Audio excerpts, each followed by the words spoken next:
Welcome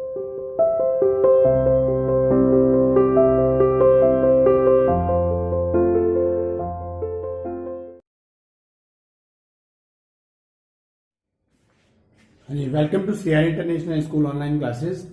hello students, और आज की वीडियो में हम बेटा ईएमएफ के उन न्यूमेरिकल्स को लेंगे जो थोड़े लीक से हटके हैं। मतलब नेक्स्ट इक्वेशन के ईएमएफ के वो न्यूमेरिकल्स जो नॉर्मल फार्मूलेज नॉर्मल ट्रेंड को फॉलो नहीं करते, थोड़ा सा उसमें डिफरेंट है। ठीक है ना बेटा? तो देखो, एक न्यूमेरिकल हमने आपके सामने लिख रखा है। इसमें आपको क्या दे रखा है? एक वोल्टेनिक सेल है, इस सेटअप एट 25 डिग्री सेल्सियस, है ना, with the following half shells. तो हाफ शेल्स मतलब एक सेल है जो सेटअप किया गया है 25 डिग्री सेल्सियस पे बेटा, और उसके हाफ शेल्स के बारे में आपको इन्फॉर्मेशन दी गई है। और वो हाफ शेल के बारे में इन्फॉर्मेशन क्या है बेटा कि एल्यूमिनियम जो है वो एल्यूमिनियम आयन में कन्वर्ट हो रहा है, और एल्यूमिनियम आयन की कंसेंट्रेशन आपको कितनी दे रखी है बेटा? 0.0015 मोलर। Is that clear? ऐसे ही एक निकल आयन में दे रखा है और उसकी कंसेंट्रेशन आपको दे रखी है। तो दोनों हाफ शेल्स के बारे में इंफॉर्मेशन दी है, उनकी कंसेंट्रेशन है भाई किस किस के हाफ शेल है, एक में एल्यूमिनियम है और एक में निकल है। ठीक है, दोनों की सॉल्यूशंस की कंसेंट्रेशन आपको गिवन है, और आपसे पूछा क्या है? Write an equation for the cell generated. इन दोनों हाफ शेल से मिलकर जो एक सेल बनेगा बेटा, उसकी इक्वेशन आपको बतानी है, सेल इक्वेशन। ठीक है, और वो क्या? वो ऐसा सेल मतलब जो जनरेट करे, sale generate an electric current and determine the EMF. ठीक है, मतलब एक बार क्या होता है, मानो आपने सेल तो सेटअप कर दिया लेकिन सेल वर्क नहीं कर रहा। ठीक है, नहीं तो आपको वो वाली कंडीशन भी देखनी है कि सेल इक्वेशन तक कब की बतानी है बेटा? जब सेल वर्क करे, इलेक्ट्रिसिटी को प्रोड्यूस करे, और जब वो इलेक्ट्रिसिटी प्रोड्यूस करेगा तो आपको क्या मिलेगा? आप उसका ईएमएफ वहां पे कुछ ना कुछ बनेगा, वो आपको बताना है। और क्या चीज गिवन है कि निकल का देखो +2 से 0 मतलब रिडक्शन पोटेंशियल गिवन है, किसका? निकल का, और एल्यूमिनियम का भी आपके पास दोनों के रिडक्शन पोटेंशियल और एक लॉग वैल्यू आपको गिवन। ठीक है बेटा, चलो देखो, हमने सबसे पहले जब भी ये न्यूमेरिकल आता है तो आपको एक बात कहिए, सबसे पहले आप क्या चेक करोगे कि दोनों जो हमारे सेल हैं और जो उनके सॉल्यूशंस हैं इलेक्ट्रोलाइटिक, क्लियर है पॉइंट, तो उनकी कंसंट्रेशन सेम है कि डिफरेंट है? अगर सेम है तो हम सिंपली ईएमएफ पता कर सकते हैं ई कैथोड माइनस ई एनोड से। लेकिन अगर कंसंट्रेशन डिफर है तो हम सिंपली ई कैथोड माइनस ई एनोड से हम नहीं पता कर सकते सेल का ईएमएफ, तो हमें नस्ट इक्वेशन यूज करनी ही पड़ेगी। ठीक है ना बेटा? तो नस्ट इक्वेशन आप जानते हो क्या होता है कि जो हमारे सेल का जो ईएमएफ है ना, मतलब ईएमएफ ऑफ द सेल जो होता है बेटा, जिसपे सेल वर्क करता है ना, वो किसके बराबर होता है? ई शेल के। और वो ई शेल बराबर क्या आएगा? ई नॉट शेल माइनस, है ना, 0.0591 अपॉन एन और लॉग के सी। ठीक है, तो हम इस फॉर्मूले से सेल का ईएमएफ निकालेंगे। तो इसके लिए हमें क्या पता होना चाहिए? ई नॉट शेल। तो हमने देखो इसके 5 स्टेप्स आपको लिखा है। ठीक है, नहीं तो चाहे केसी की वैल्यू हो चाहे एन की वैल्यू हो बेटा, है ना, ये हम कैसे पता? हाँ, एक ई नॉट शेल तो हम इनसे पता कर सकते हैं सिंपल वे से, क्लियर है पॉइंट। लेकिन केसी की वैल्यू और एन की वैल्यू तो हम तभी बता सकते हैं जब हमारे पास सेल रिप्रेजेंटेशन और सेल इक्वेशन हो बेटा, क्लियर है पॉइंट। और हमने देखो जो आपको 5 पॉइंट्स दिखाए हैं न्यूमेरिकल को सॉल्व करने के, वो भी यही है। उसमें पहला पॉइंट ये है कि write the cell representation and balance cell equation. क्योंकि आप यहां देख रहे हो बेटा, यहां एक आपकी निगाह पता नहीं इस चीज पर अब तक पड़ी कि नहीं पड़ी, कि आपने गौर किया कि नहीं कि यहां पर एंड लग रहा है बीच में। सेल रिप्रेजेंटेशन के साइन में एंड नहीं होता, डबल लाइंस होती है, ये सेल रिप्रेजेंटेशन नहीं है पहली चीज। ये तो दोनों हाफ शेल के बारे में इंफॉर्मेशन दी है, एक हाफ शेल ये और एक हाफ शेल ये है। और आप दूसरी चीज देख रहे हो, इसमें भी क्या हो रहा है? 0 से +3 हो रहा है एल्यूमिनियम, मतलब ऑक्सीडेशन। और निकल में भी देख रहे हो आप क्या हो रहा है? 0 से +2। तो दोनों हाफ शेल्स की इंफॉर्मेशन आपको इस तरीके से दी गई है कि दोनों में बेटा आपका क्या है? ऑक्सीडेशन रिप्रेजेंट हो रहा है। इस न्यूमेरिकल के ट्विस्ट अब आपको समझ में आए कि ये बीच में एंड देने से समझ में आ गया, ना तो ये सेल रिप्रेजेंटेशन है ना सेल इक्वेशन आपको दी गई है। ठीक है ना बेटा? और दोनों इनमें जो इंफॉर्मेशन आपको गिवन है उसमें दोनों ही एल्यूमिनियम का भी ऑक्सीडेशन हो रहा है और निकल का भी ऑक्सीडेशन हो रहा है। तो दोनों कंडीशंस आपको, दोनों हाफ शेल की जो इंफॉर्मेशन आपको गिवन है, इनमें दोनों की बेटा क्या है आपके बेटा, मेरे कहने का मतलब आपके इसमें दोनों में क्या है? Oxidation issue. अब कैसे आप बनाओगे? आप मतलब कंफ्यूजन समझे? दो हाफ शेल के बारे में दिया है, दोनों को ऑक्सीडेशन रिप्रेजेंट कर रखा है, आप कैसे बताओगे कौन कैथोड कौन एनोड?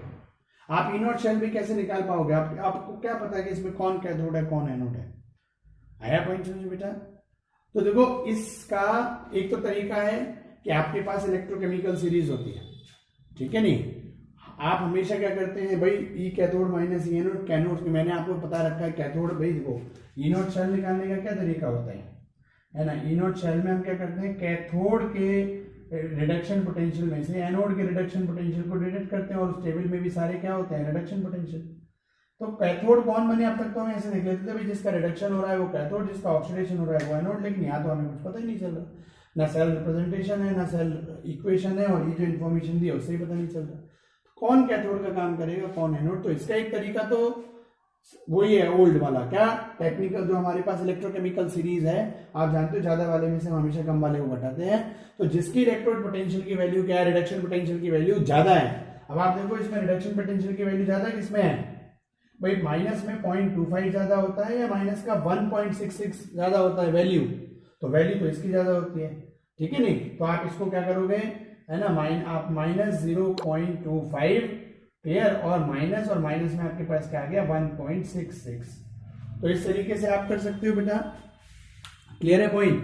तो हमारे पास इस तरीके से बेटा देखो ये एक चीज है। अब यहां आप क्या करोगे, ये माइनस माइनस क्या बन जाएगा, प्लस बन जाएगा, क्लियर? 1.66 आप इसको सॉल्व करो तो 6 में से 5 आपके पास गए 1, 6 में से 2 गया 4, है ना, 1.41 वोल्ट ही आपके पास क्या आ गया, पॉजिटिव आ गया। तो ई नॉट शेल आप इस तरीके से एक तो निकाल सकते हो, जो वैल्यू आप कहां पुट करोगे, यहाँ पुट करोगे। चलो एक काम तो आपने इस तरीके से कर लिया, क्लियर है पॉइंट, समझ में आ गया? अब बात आती है आपको ये कैसे पता चले। अब देखो यहां से हमारे पास आ गया कि भाई हमने जो कैथोड का काम हमेशा वो करता है जिसका रिडक्शन पोटेंशियल की वैल्यू ज्यादा होती है, क्योंकि ज्यादा वाले में से तो कम घटाओगे। तो अब ये 0.25 किसके, निकिल की वैल्यू, तो आपने कैथोड की जगह कौन लगाया, निकिल, समझ में आया? आपने भैया कैथोड की जगह कौन यूज करा है ना, किसकी वैल्यू लगाई, निकिल, क्लियर है पॉइंट? तो हम इस तरीके से सॉल्व कर सकते हैं, है ना? और इसका देखो ये तो हमारे पास पता चल गया कि जी यहाँ पर कौन है, निकिल 2+ से आपके पास कौन है, निकिल, और एनोड की जगह जो हमने वैल्यू लगाई है वो किसकी लगाई है बेटा, है ना, एल्यूमिनियम की। तो हम यहाँ क्या लिख सकते हैं, देखो तो ये बन जाएगा ई नॉट ये, और यहाँ हो जाएगा आपके पास ई नॉट एल्यूमिनियम 3+ से एल्यूमिनियम। तो आपको पता चल गया कि जी ये किसका काम कर रहा है, जी कैथोड का काम कर रहा है, और ये जी किसका काम कर रहा है, आपके पास एनोड का काम कर रहा है। Is it clear? ठीक है बेटा, तो एक तरीका तो ये हो गया। अब पॉइंट सिंपल सा है, हमेशा ज्यादा वाले में से कम वाले को डिडक्ट करता है ना? तो कैथोड वो करेगा जिन दोनों पोटेंशियल आपको दिए हुए हैं जिनमें वैल्यू ज्यादा है। ज्यादा क्या होती है, माइनस में 0.25 या 1.66 माइनस में, तो वैल्यू किसकी ज्यादा होती है, हमेशा इसकी।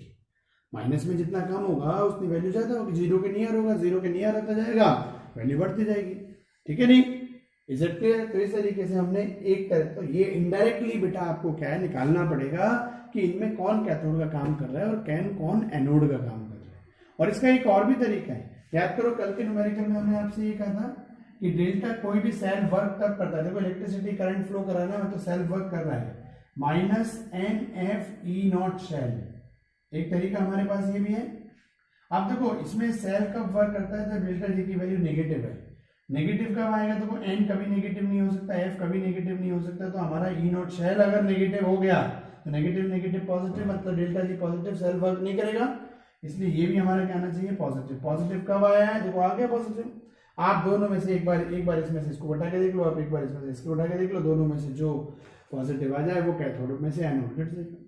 तो दोनों एक कॉन्सेप्चुअल तरीका भी बता दिया और एक अदर वे भी बता दिया, ठीक है? मुझे लगता है पहले वाला ही भाई, देखो उसमें कोई आपको टेबल थोड़ी याद करनी है कि भाई जो पहला वाला वे बताया था इससे ये तो है ना, इससे अलग जो एक वे बताया था, जो पहले बेटे देखो वे बताया, उसमें कोई आपको पूरी टेबल थोड़ी याद करनी है, आपको तो बस ये दोनों वैल्यूज गिवन है, ठीक है नहीं?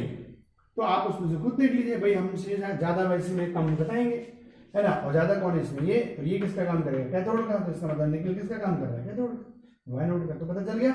अब आप इसके बेसिस पर क्या बना सकते हो बेटा, सेल रिप्रेजेंटेशन बना लो। अब आपको पता चल गया ये कैथोड है और ये एनोड है, तो अब देखो हम पहला पॉइंट अप्लाई करेंगे, ठीक है? पहले सेल रिप्रेजेंटेशन, हमें इधर क्या आता है, देखो डबल लाइन से इधर क्या आता है, एनोड, एनोड पे कौन काम कर रहा है, एल्यूमिनियम, और एनोड का होता क्या है ना, ऑक्सीडेशन, तो एल्यूमिनियम किस में कन्वर्ट होगा। अब देखो हमें दिया क्या है, रिडक्शन वैल्यू, लेकिन हमें ये पता चल गया एनोड और एनोड पे क्या होता है, ऑक्सीडेशन, समझ में आ गया। तो ऑक्सीडेशन वाला हमने क्या लिख लिया आपके पास, अब भाई एल्यूमिनियम को 0 से +3 और इसकी कंसेंट्रेशन एल्यूमिनियम की कितनी दे रखी है बेटा 0 पॉइंट, है ना, आपकी कंसेंट्रेशन भी आप इसकी लिख लो बेटा, ये आपको दे रखी है 0.001 मोलर। Double line. अब आप देखो डबल मतलब सॉल्ट ब्रिज के इधर कौन आएगा बेटा कैथोड, कैथोड कौन है निकल, निकल का क्या होता है रिडक्शन, तो ये आप ऐसे नोट कर लोगे। और निकल आयन की कंसेंट्रेशन देखो कितनी दे रखी है बेटा आपके पास 0.50 दे रखी है 0. है ना 50 है ना मोलर, और हमारे पास क्या बन जाएगा निकल। तो सेल रिप्रेजेंटेशन बन गया। सेल रिप्रेजेंटेशन से आप सेल इक्वेशन बनाओ, ठीक है बेटा।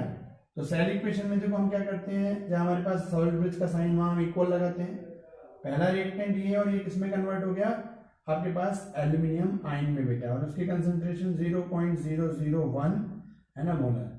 दूसरी चीज क्या है हमारे पास निकल आयन, और निकल आयन की कंसेंट्रेशन कितनी है 0.50 मोलर, ठीक है, और ये निकल में कन्वर्ट हो गया। तो देखो सबसे पहले हमारे पास सेल इक्वेशन या सेल रिप्रेजेंटेशन बनाने के में जो सबसे बड़ी समस्या थी वो हमारे पास क्या थी बेटा कि हमें ये नहीं पता था कौन कैथोड कौन एनोड का काम कर रहा है। तो सबसे पहले हमने इलेक्ट्रोड का मतलब ई कैथोड माइनस ई एनोड में ई नॉट शेल की वैल्यू निकाली, ठीक है। और इसमें हम क्या करते हैं हमेशा जिसका रिडक्शन पोटेंशियल ज्यादा होगा उससे कम वाले को डिडक्ट करते हैं, तो ज्यादा वाले में से कम को डिडक्ट किया, तो ज्यादा के तो कौन है 0.25 मतलब निकल, निकल किसका काम करेगा कैथोड। इस तरीके से हमें पता चल गया कि कैथोड का काम निकल कर रहा है और एनोड का काम एल्यूमिनियम।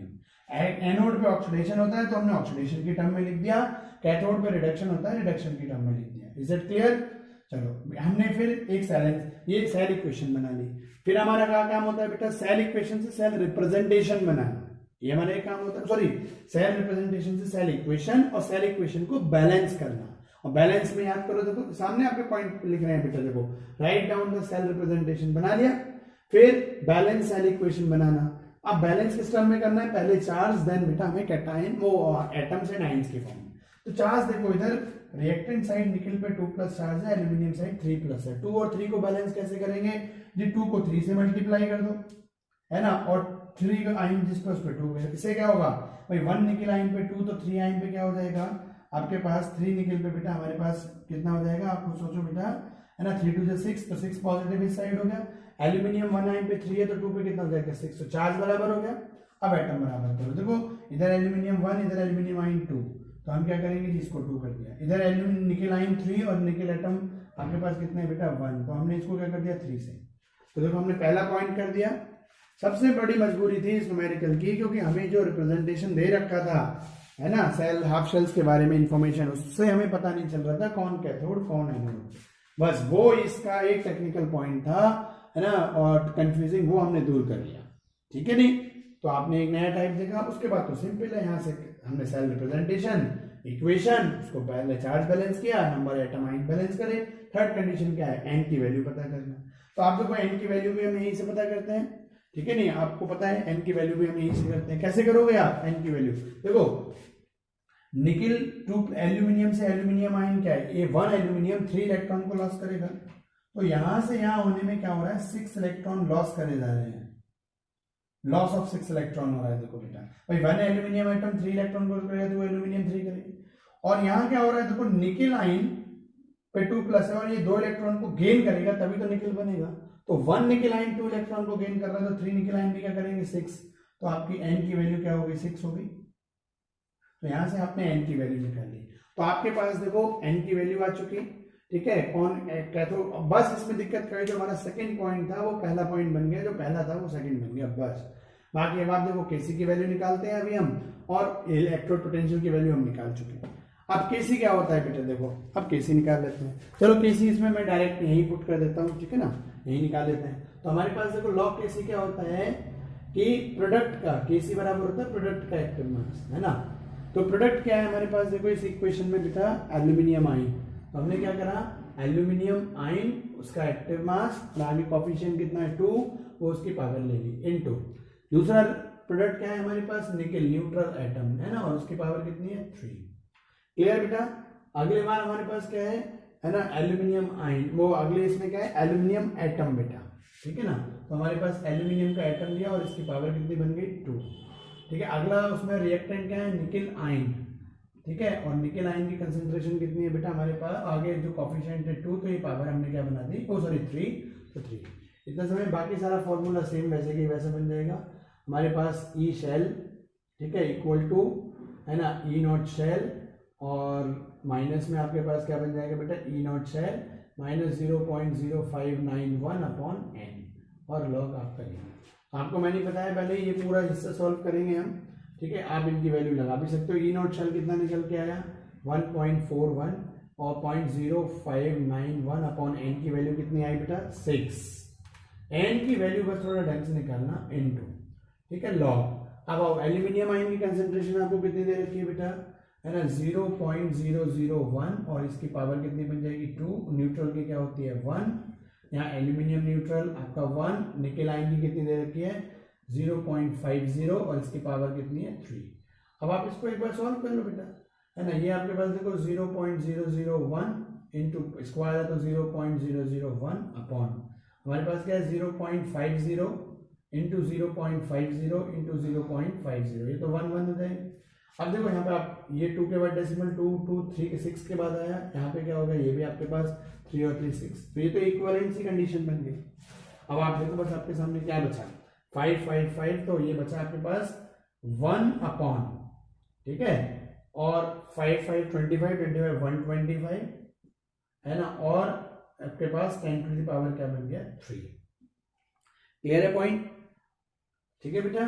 तो इस तरीके से आपके पास ये बना। अब आप 1 अपॉन इसको सॉल्व करोगे तो आप देखना आपको सॉल्व करके यहाँ पे क्या मिलेगा, आपके पास वही मिलेगा जो लॉग वैल्यू आपको दे रखी है, 8 इंटू 10 टू द पावर -6, ठीक है, और उसकी वैल्यू आपको डायरेक्टली दे रखी है। तो आप देखो अभी तक मैंने ये कंटिन्यूएशन में लिया 1.41, 0.0591 अपॉन 6, 1.41, 0.0591 अपॉन 6, और ये इंटू चल ही रहा है बेटा हमारा, ठीक है। तो 1.41, 0.0591 अपॉन 6, ठीक है बेटा, और इंटू में लॉग। इस लॉग इतने की वैल्यू आपको दे रखी है, कितनी दे रखी है बेटा, है ना, आपके पास माइनस में 5.09।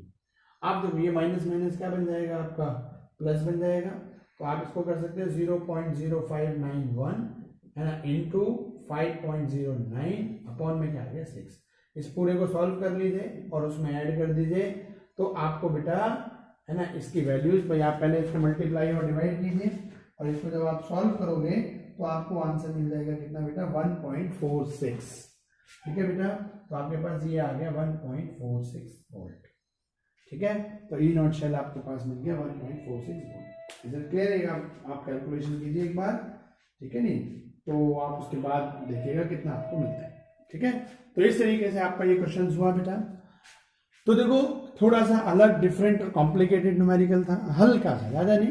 बाकी देखो यहाँ इसके बाद को सारा एज सच पुराना आसान सेम है, बस ध्यान रखना है इनकी वैल्यू सही निकले। केसी में अगर इक्वेशन ढंग से बैलेंस नहीं होगी तो बेटा केसी की पावर इस रंग में नहीं बनेगी, प्लस की जगह मल्टीप्लाई करना है, ये गलतियां होती है जनरली बच्चों से, वही बता रहा हूँ, ठीक है नहीं बेटा।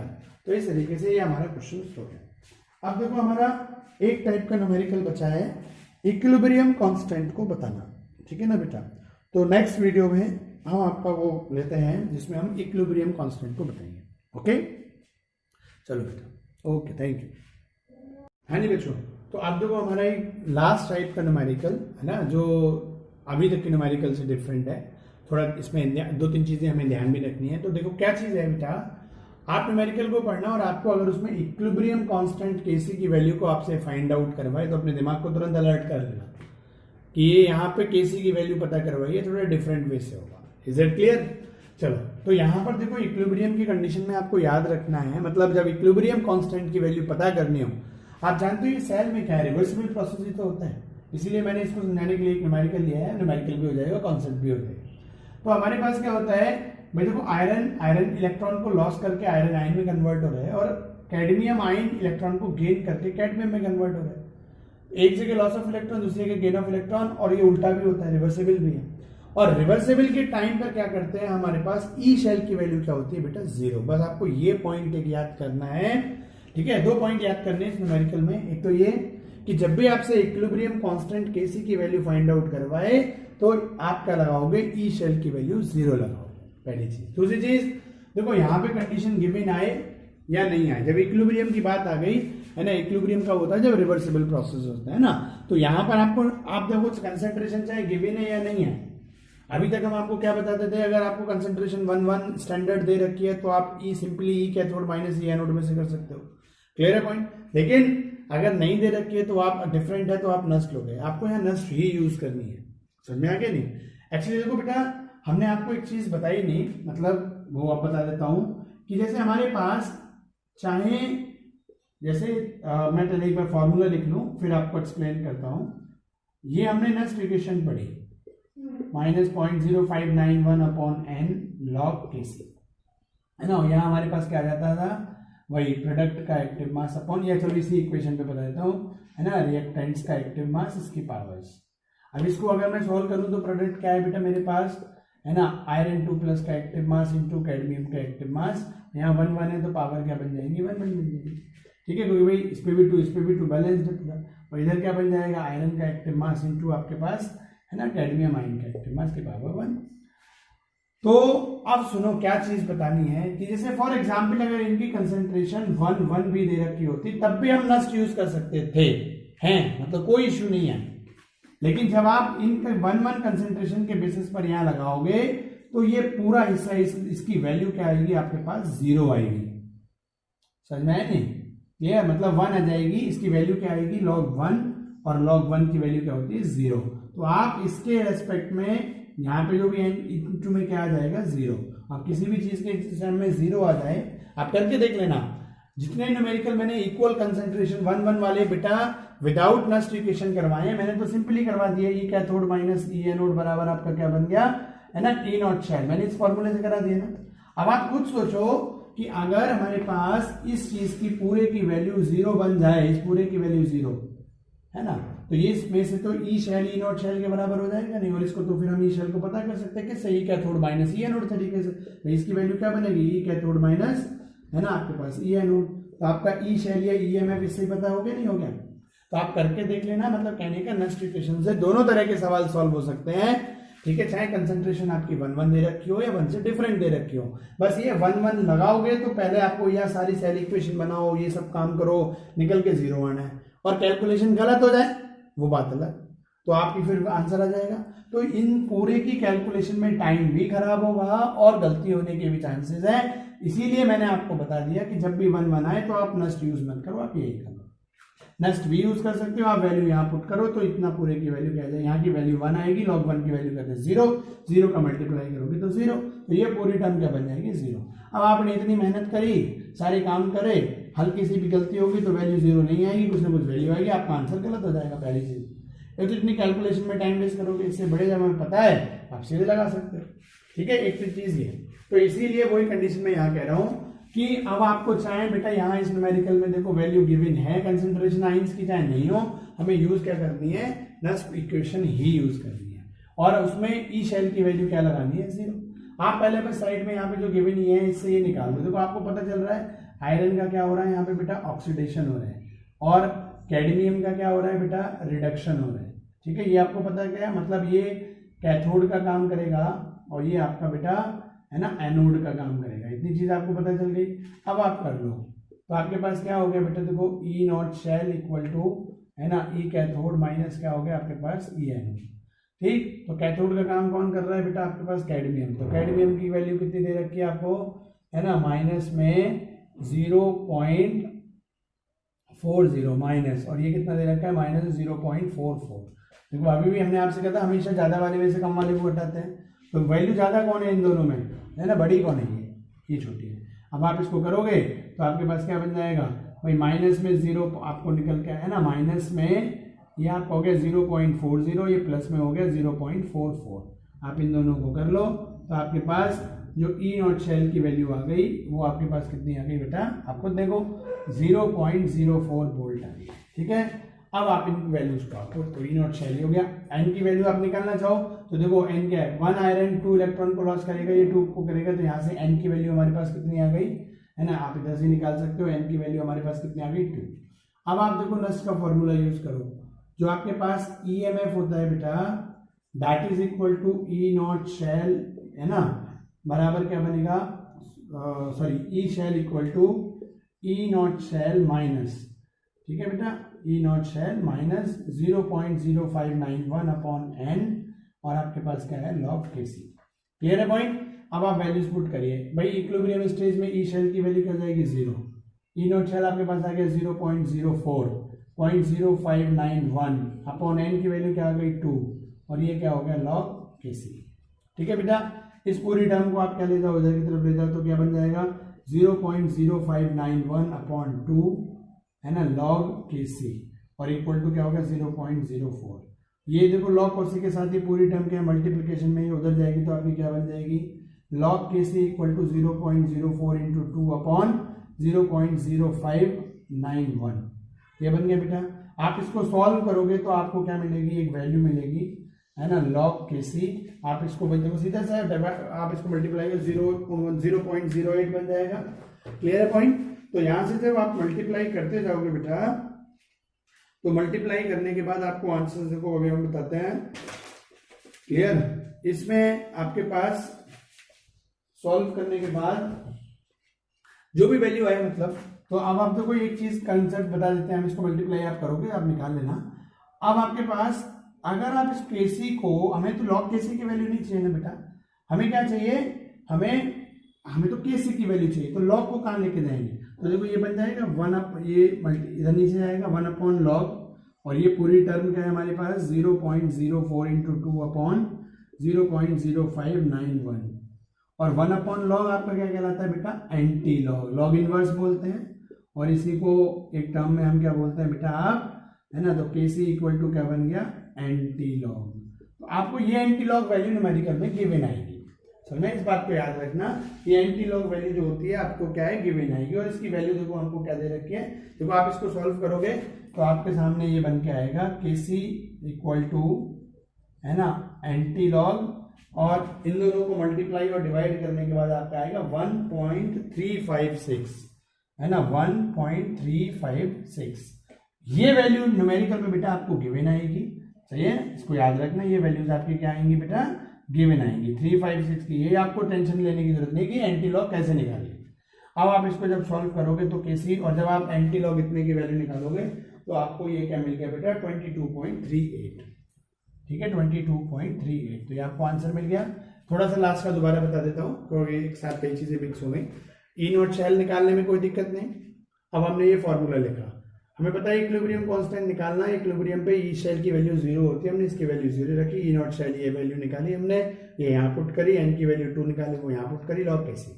ठीक है, ये पूरा टर्म माइनस में था, इसको इधर लेके गए, और ये यहीं का यही रहा। ये इसके साथ मल्टीप्लिकेशन में था, नीचे ले गई। फिर ये लॉग था, लॉग को मल्टीप्लाई में लेके जाएंगे 1 अपॉन लॉग, लॉग इनवर्स बोलो या आप एंटी लॉग बोलो। तो ये एंटी लॉग बन गया। इसको सॉल्व करोगे तो आपके पास ये आया, और ये गिवन आपको वैल्यूज आएगी, तो इसकी वैल्यू आपको गिवन है। तो बेटा इस तरीके से आपने देखो इक्विलिब्रियम कांस्टेंट की वैल्यू पता कर ली। और अगर अभी यहाँ पे कंसेंट्रेशन दे रखी होती बेटा तो आप एक बार केसी और निकाल लेते हैं, यहाँ पे सिंपली वो वैल्यू पुट कर देते हैं। ठीक है नहीं बेटा, तो इस तरीके से आप ये काम कर सकते हो। ठीक है, तो इस तरीके से हमारा बेटा देखो अब ये जो थर्ड यूनिट है इलेक्ट्रोकेमिस्ट्री, क्लियर है बच्चों। तो अब देखो हमारी जो थर्ड यूनिट इलेक्ट्रोकेमिस्ट्री पूरी तरह खत्म हो गई सारा। और अभी इसमें बेटा हमने जो बस जो सेल के पार्ट है, बैटरी के पार्ट है, बैटरी हुआ, कमर्शियल सेल्स हुए, फ्यूल सेल है ना, लेक्लांचे सेल है ना, गैल्वेनिक सेल, ड्राई सेल और लेड स्टोरेज सेल है ना, ये सब हमारा पार्ट हट गया है तो वो हमने नहीं पढ़ाया। करोजन हट गया वो नहीं पढ़ाया, रेडॉक्स की एप्लीकेशन थी वो नहीं आया आगे समझ में। बाकी फेराडे लॉ का एलिमेंट्री दे रखा था, बट मैंने फेराडे लॉ भी पढ़ा दिया, उसके न्यूमेरिकल्स भी करा दिए। ठीक है, एक तो आपका जो सिलेबस का कंटेंट है वो आज कंप्लीट हो गया। तो इस तरीके से आपकी ये यूनिट कंप्लीट है ना। अब आपके मंथली टेस्ट के बाद जो आपका 31 को टेस्ट होगा, टेस्ट के बाद आपका हम स्टार्ट करेंगे बेटा chemical kinetics. Is it clear? Okay.